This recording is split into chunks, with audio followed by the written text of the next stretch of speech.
everything on the planet. The third is the pollution, which is the largest cause of disease and premature death in the world currently. It has been estimated that more than 7 million people die prematurely every year due to pollution. Pollution is caused by everything from traffic and factories to wildfire and volcanoes.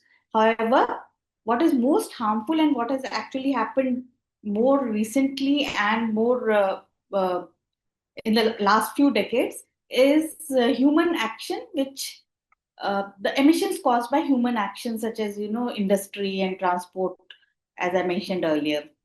So, what we are trying to convey from our stories is the various forms of carbon that carbon is taking.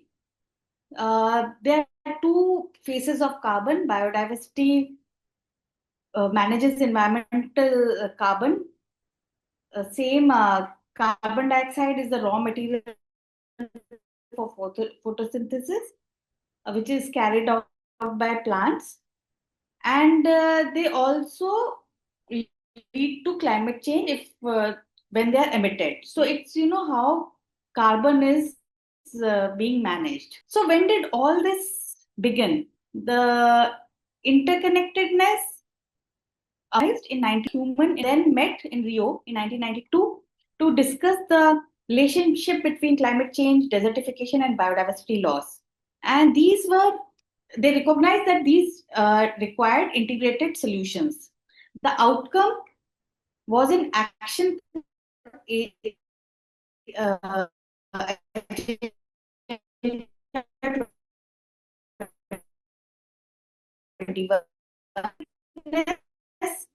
in the way that these conventions operated. So the change which we hear a lot about, the IPCC, it was established in 1988. But then when the Intergovernmental Platform on Biodiversity and Ecosystem Services was established in 2012, they did not kind of think of working together. They did not collaborate on anything. They worked in isolation. Even when the world decided to put in place the Millennium Development Goals in 2000, there was no plan to tackle these three issues together, despite the fact that they had to be tackled together. It was only in 2015, when the Sustainable Development Goals were set, that climate change and biodiversity conservation were linked in three specific goals. These three goals are climate action, life below water, and life on land. So it was very difficult to kind of, ensure that some kind of nobody was actually following it in a way that to ensure that there's some cohesive action together. So, but in 2021, IPCC and IPBES realized that they were not doing the right thing, and they got together and they came up with they held a workshop and they came up with a report on that in 2021, which gave three major things. So the report clearly showed that both biodiversity loss and climate change and economic activities, environmental crisis, mutually. The report also advised that biodiversity conservation and climate action has to be tackled together, and because they are intrinsically linked. So, what happened in this report? The report has some interesting information, and I think it would be good if everyone could take a look at this report. You just need to search for IPCC best in 2021, and this report comes up. Just go through it. It's very complicated and it's written in a very difficult language. It's not giving very clear examples as such, because as intergovernmental. So these are the specifics that each reporter has to find from their own country, from their own environment. So this, if we take a look at this diagram, we can see that biodiversity helps quality of life. So, it shows the relationship between climate change and biodiversity loss. We have to keep in mind that biodiversity in its natural form does not adversely affect climate. In fact, it plays an important role in regulating the climate, and we. So this next diagram shows this is also can impact our quality of life. It's just an addition to what the earlier diagram indicated. So if we will now try to see some kind of examples of what actually is happening on the ground, just give me 1 second. Impacts of climate change on biodiversity. So what we see is the impact is net negative. What is happening in individual species is that there are instances of change in morphology and behavior. There are changes in flowering times and things like that. And even shifts in ranges have been observed. So these result in species extinction. For example, there was a rodent in Australia which got extinct because its habitat, as I was saying, that habitat loss reasons, it melting of ice caps and glaciers, sea level rise, and extreme weather events such as cloudburst and landslides. So, melting ice caps and glaciers can lead to sea level rise, which affects the coastal areas. And in many cases, if these are the areas or the habitats of some organism, they would go extinct. So there's a distinct impact of increased concentration of carbon dioxide in the atmosphere on plant physiology. Also, there are instances of coral reef bleaching because of acidification of the oceans, which happens when carbon dioxide is absorbed in the water. And there are also cases where nutritive value of our food has gone down because of excess of carbon dioxide in the atmosphere, and which impacts the nitrogen assimilation by the plant. There are instances which show that changing climate weather patterns impact seasonal activities like flowering and migration. This again, this can impact the balance in nature, and that is harmful. Due to climate change, there is a spread in invasive species. For example, there are instances of the breeding of invasive species increasing because of higher temperatures, and that can lead to adverse effects. For example, if this invasive species is a pest like a locust, it can lead to mass scale destruction of crops. Because climate change also limits the resources that are available, there are also instances of human wildlife conflict over these resources. In case of ecosystems, there are shift in productivity and species interactions because of climate change. Impact of biodiversity, the systems and biodiversity in its services. Ecosystem, important function of an ecosystem where biodiversity is available robustly. By land and ocean, the plants that are growing on land and the algae, kelps, and the phytoplanktons in the ocean, they absorb as much as half of the carbon emissions. Despite the fact that forests have been cut, they still cover more than 30% of the Earth's surface. Of carbon. Same is the case of wetlands, which cover only 3% of the world's land, but they store twice as much carbon as forest. And unfortunately, because of climate change, really degraded at this moment. We were weeks back, and we saw that because the rainfall was delayed and there was some developmental issues that obstructed the flow of water to the wetlands, the most robust of the wetlands in India were drying up. Similarly, ocean ecosystems, as I said earlier, the algae and the phytoplankton absorb the carbon dioxide from that, and the terrestrial a lot, able to absorb the carbon that is being emitted in the atmosphere.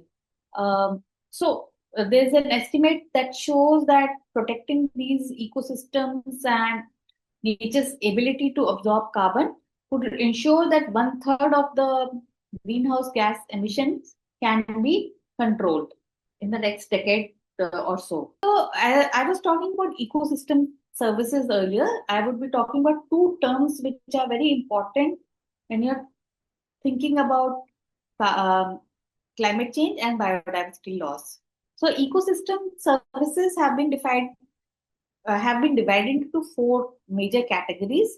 These are provisioning services, which can benefit people, uh, uh, which are the benefits that people can extract from the nature, such as food, drinking water, timber, wood, fuel, etc. And the second one is the regulating services. These are processes that make ecosystems clean, sustainable, and functional. The third is cultural services. These include non-material benefits that communities can gain from the ecosystems. Uh, these include things like music, art, and architecture. And these ecosystems also provide uh, options for recreation. There are also supporting services which help ecosystems sustain themselves. These include natural processes such as photosynthesis, nutrient cycling, and creation of soil and water cycle.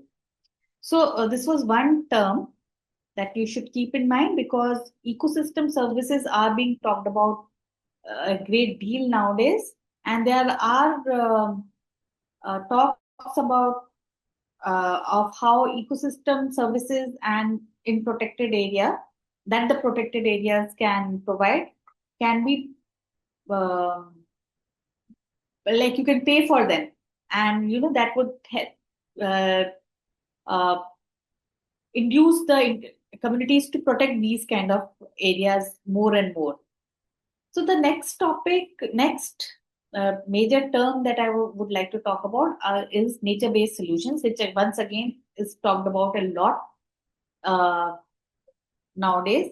It is a major uh, overlap area in all the three Earth Summit conventions, and like they can help to mitigate climate change and also protect biodiversity. So these are I'm just giving the positives here, but for example, if you try to protect coral reefs and mangroves, uh, and this can protect coastal communities from storms, flooding, and erosion.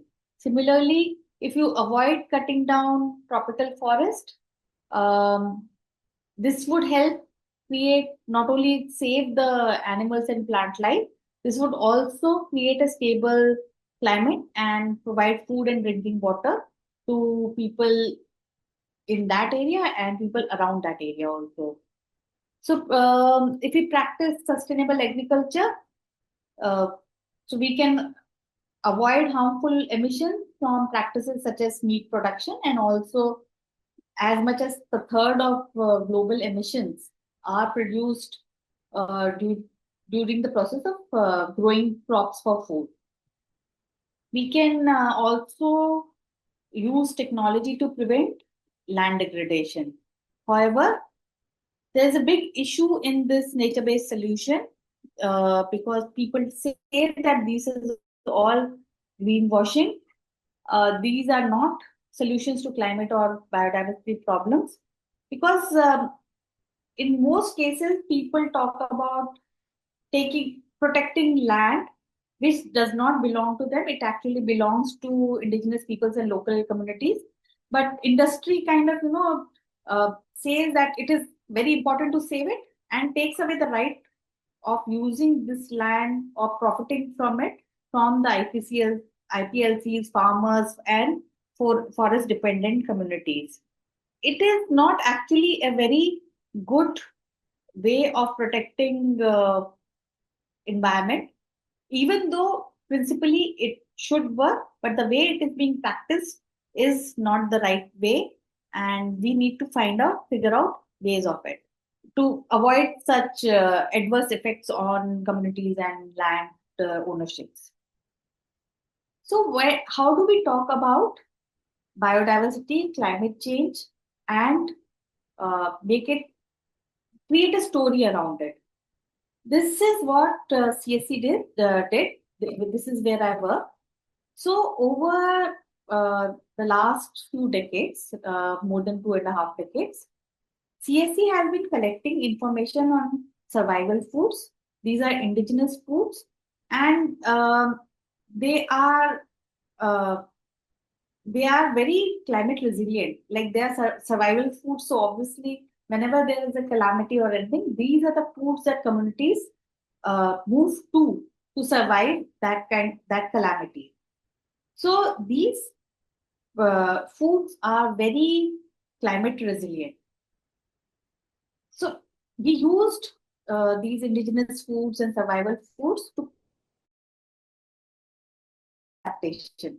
So we have brought out a series of books on these foods, and in all of them we talk about either ecosystems where these plants can grow, the survival foods are available. We use the concept of storytelling about it. For example, there's a plant called water lily, which is used as food. Are used as food, but these plants grow in wetlands. Due to climate change, the development, the wetlands are dying. So when we talk about survival, we talked about biodiversity and the need to protect it. Similarly, there are lots of tree-borne foods, and because tree-borne foods are not impacted by day-to-day changes in environment, they are a very good source of. Uh, they are a very good way of surviving climate change and biodiversity.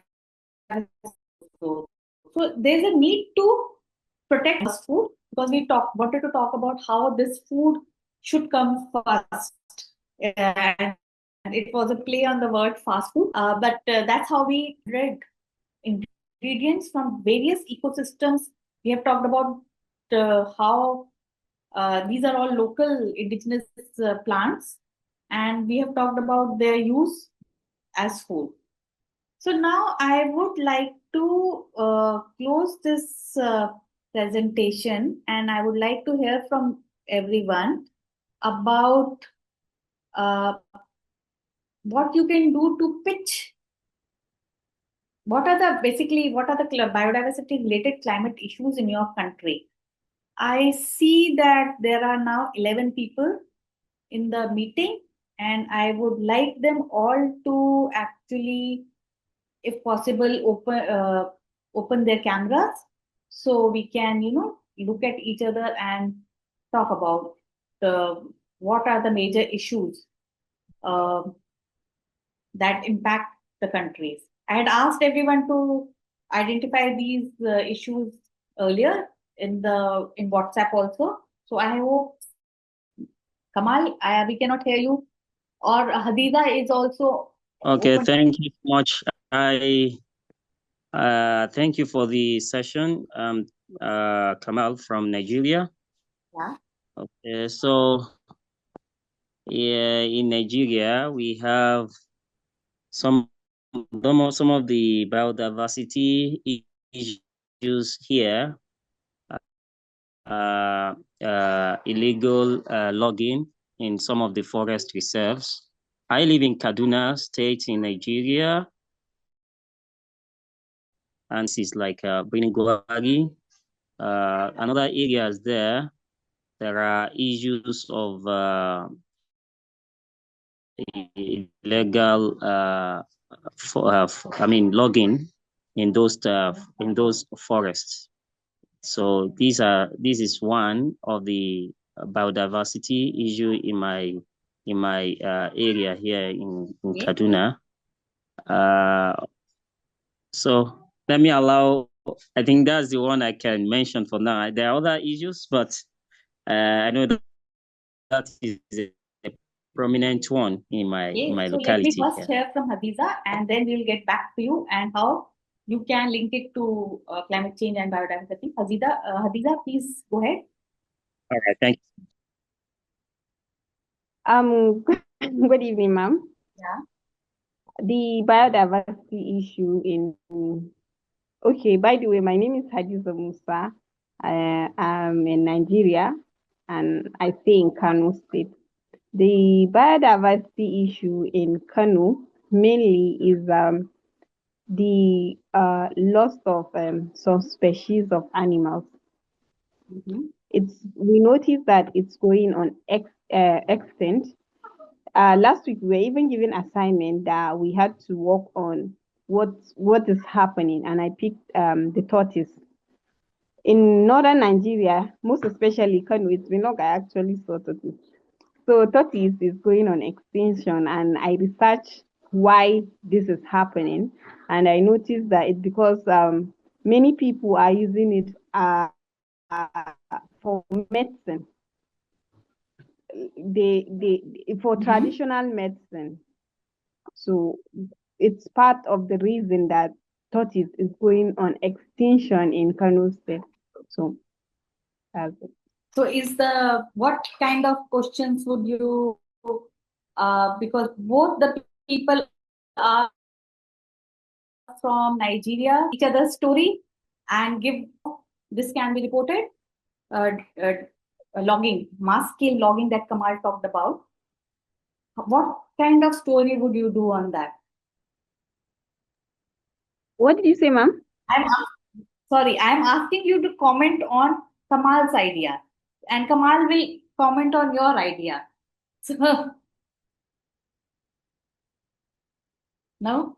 Kamal, are you starting, or should I start? Yeah. All right. You should start, Kamal. Kamal was speaking on how, what was it?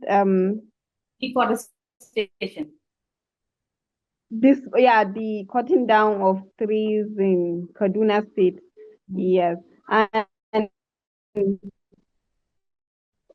should I link it up with what is happening to in what he said? Could address this story, how he could go about doing this story. Okay. If he's working on a story on deforestation, the first thing he has to do is to go to a destination or a place that he noticed that before they were trees and now they are no longer there. So he will speak with the people of the community. What happened? What really happened to those trees? Why are they cutting down their trees? And he should hear from them. The next step from speaking with the community members, he will look for an expert to also interview. The expert is the one that deforestation on communities and all that. From that, he can also look for maybe the expert will also tell him maybe the legal ways, like ways in protecting what the communities are to do to replace maybe a suggestion on how they can go about it, even if deforestation is necessary, maybe by replanting another tree and all that. So from there, he has gotten community members' voice, he has gotten an expert opinion. He can also move maybe to check the government if they have any policies on deforestation. So he will go to Ministry of Environment, and he can interview them also. So from then he can gather a story, use pictures and all to tell his story. So, and where you're coming from now, using storytelling approach, he can start his story by telling the voices from the to start the story in a story format. So it can grab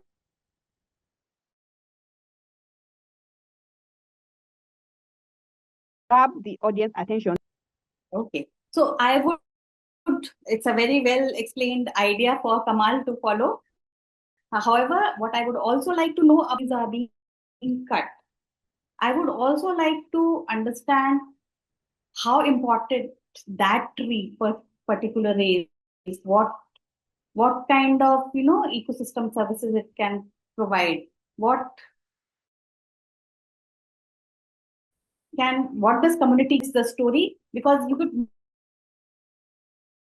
using this tree for in the community, and then he finds that all these trees have been cut up and the ecosystem has been degraded. He could also look at how many trees have been cut, what are these other people using it.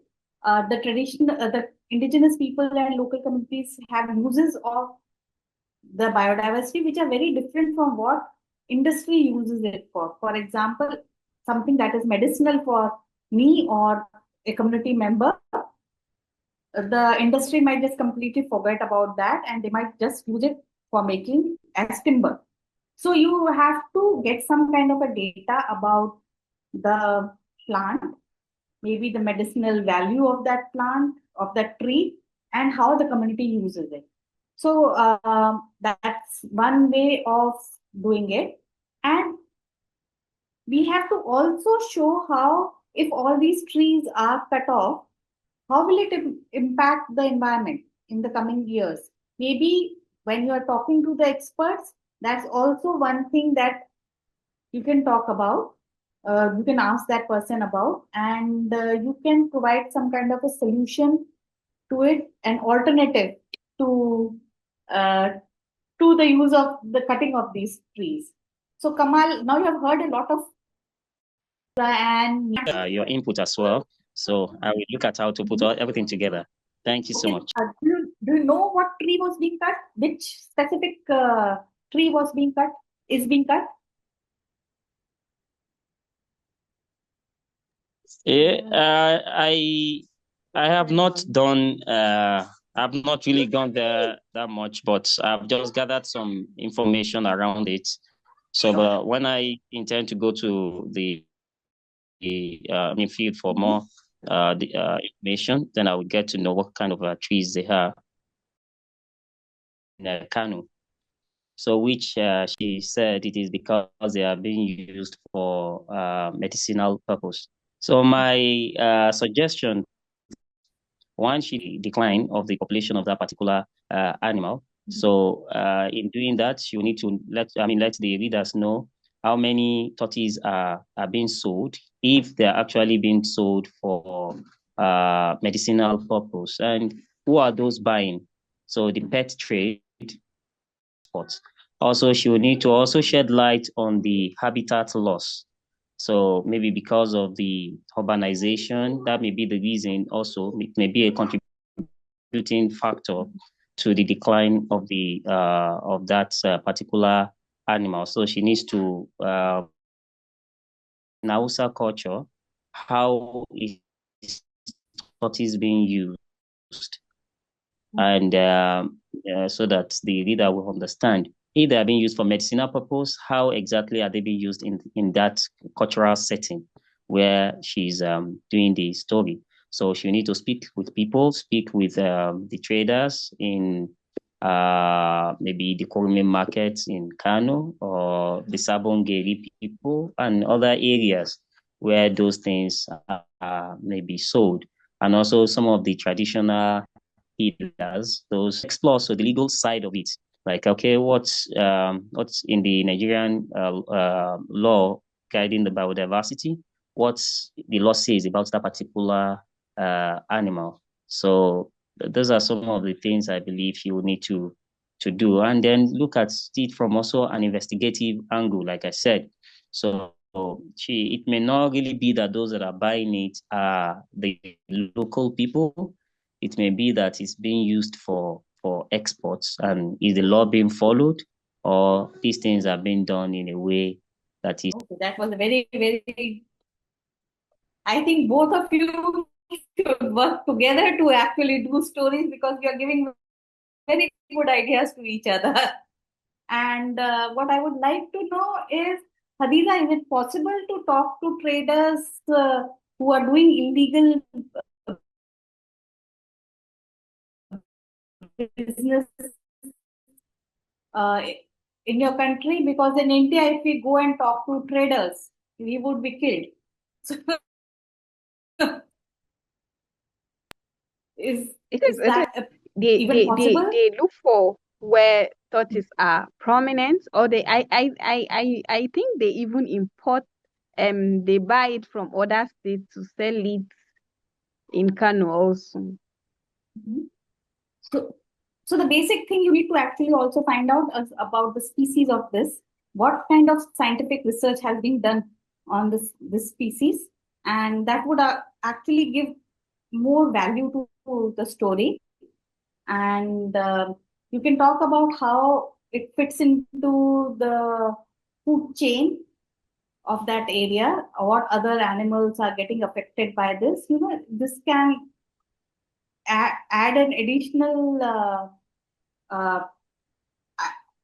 dimension to the whole story. So this one is also a very good story. Is there anyone else who would like to add on to the suggestions on these two stories? Ma, I don't see anyone. I also Yeah. think Kama can get maybe statistic for the number of trees that are being cut down yearly and add to his story. Okay. That's again the data always adds to the story. So that's always good to have specifics and data, and how they interact is very important. How much of emissions can maybe a tree absorb? You can start with that. All these figures are very interesting to have. So I think now Bushra wants to say something. Yes, good evening. Good evening. Yeah. Good evening, everyone. I do not have anything to add to the story ideas. My story idea is similar to Kamal's own, though mine is a little bit different. Deforestation is a biodiversity issue in Kwara State where I reside, but what makes it distinct is it's obvious that it is done purposely for lodging, which is for charcoal production, Mhm. and it's a major source of living for residents in the state. So, deforestation is going on in large quantity in the state, and this has made the state government to declare a law. A law has been enacted already prohibiting charcoal production and sales in the state for some years Mhm. now, but unfortunately, it has not been implemented. Enforcement has not been made regarding the law. And 2 months ago, the State House of Assembly, when they saw the need for the revival of the forest and uh, the need to save our forest from all these problems, they they sought for an enforcement of the law, and a strict enforcement of the law, and probably a review of the law to ensure stricter punishment for offenders of the law. So is there a precedent of punishing offenders? Which country yeah, are you from? I'm from Nigeria. Okay. Nigeria. So, According to the law, when I laid my hand on the copy of on the section of for the offenders, for punishment of offenders is payment of 50,000 naira and or imprisonment, 6 months imprisonment, or both, depending on the severity of the offense. So, but so far, I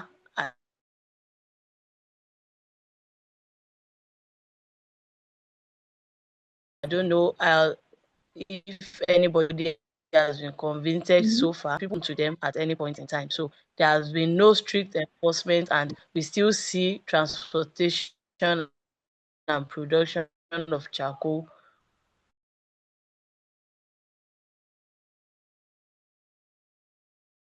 going on in the state in large volumes. so you are cutting down trees to make charcoal, so you're not letting something absorb carbon dioxide and you're creating this thing story. So you can talk about figures once again on climate change emissions in this. And also the importance of this tree, because I'm sure when they're cutting down trees for the purpose of making charcoal, they are not looking at species. Yes. So they might be cutting down very important plants. Might be cutting down medicinal plants, which can actually protect from God knows what all. So, some kind of investigation on what trees are being cut, how they were used by a community, what are the alternate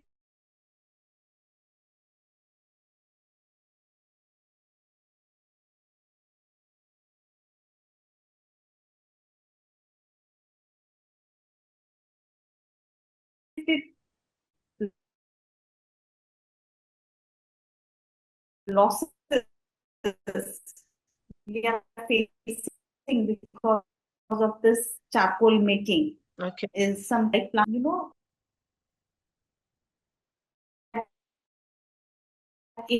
area. So, like that. Uh, Bushra is right there. Okay. Is there something that you would like to say to anyone else, or if anyone else would want to give an idea to Bushra? I don't see anyone. Okay, people are very quiet. Last time Desmond spoke a lot. What's wrong with Desmond today?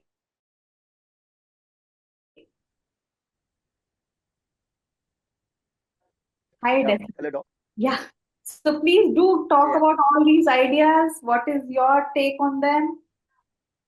My mind. Yeah.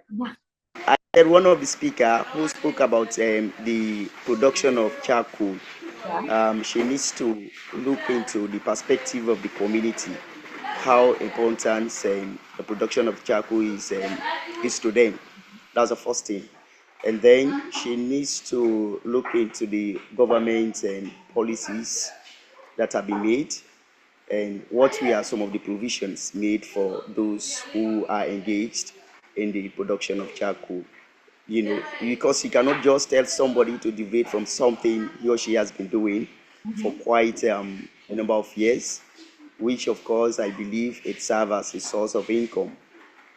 So the government of their country or their state effect that law wherein everybody is not or nobody is allowed to produce charcoal. I think if they produce for them provisions, maybe that will serve as a way of mitigation, that will help the situation. That's what I think they should do. Yeah, thank you. In this case, most probably local communities would know which tree to use for making charcoal. If they are still using trees, plants which are easily available, which are of not much alternative use, the local communities, because they have been using it for so long, they have knowledge about which tree to use. What I would like to know is, have they changed the tree? Have they changed the plant they're using for making charcoal? And because that would also tell me about whether that earlier plant is still available or not. Has it gone extinct?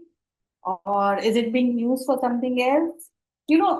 There's so much more about that one tree that would tell us so much about the ecosystem in that area, the biodiversity loss in that area, and also how cutting this tree or turning it to charcoal is leading to climate change. So, as we're talking about storytelling to link all these issues, I think this is a very good story idea. So I think we did start late, but there are not too many people here. I would like to now end the everyone to do is to send me a pitch, which about a story in which you can easily link biodiversity loss and climate change, and you can talk about that. Some kind of a narrative story, a feature story on this issue. It does not have to be a feature story. You can do a very newbie story also. So I expect to see these pitches by maybe Monday or Tuesday, if that is okay with Mahmood. I would like to end the session with this. So if someone wants to come and end it, I would request that person to come and do the closing. I don't see anyone. Closing this. So, okay, I will close this. So, thank you everyone. All these ideas from Nigeria. I should have actually asked Desmond about his story idea also, but I think it's too late. So now I would please, Desmond, you also send in your pitch and send it to me by Monday night so we can take a look. I will assess them. I will get back to you on how they can be improved or what else you can add to those. So till that time, see you and thank you for joining once again. And again, thank you for sending your earlier assignments. I'm leaving. I don't know how to close the session for everyone else. Thank you. Thank you, Doctor. Thank you so much. It's been a wonderful session. I really appreciate you for taking your time to impart this knowledge on us. Thank you so much. Thank you. And I look forward to the pitches. Thank you. Thank you, ma'am. All right. Thank you so very much. Esther, are you there? Yes, I'm here.